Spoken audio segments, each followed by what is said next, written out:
सरदार पटेल ने हैदराबाद के निजाम को कहा एक काम कीजिए, आप भारत में विलय कर लीजिए।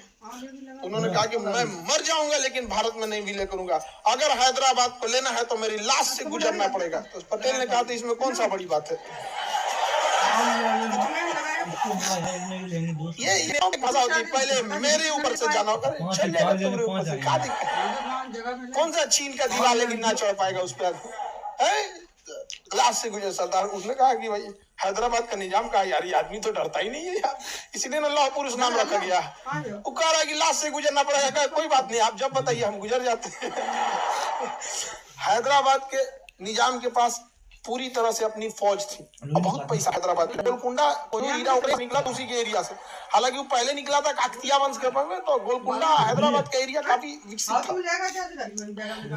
सरदार पटेल ने कहा कि क्या करें, छोटा फोन कर दिया यूएनओ में, क्योंकि यूएनओ की स्थापना 1945 में हो गई थी, तांडव सब चल रहा था 1947 में।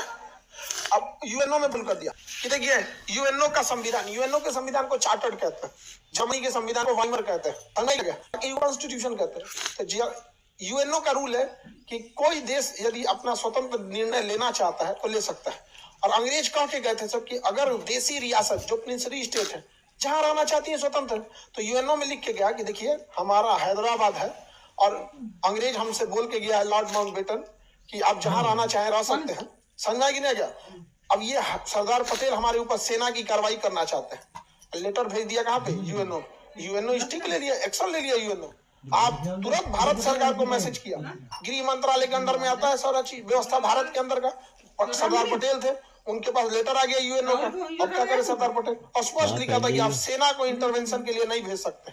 सरदार पटेल टेंशन में आए, सेना को कहें वर्दी उतारो, पुलिस का पहनो वर्दी, मारो।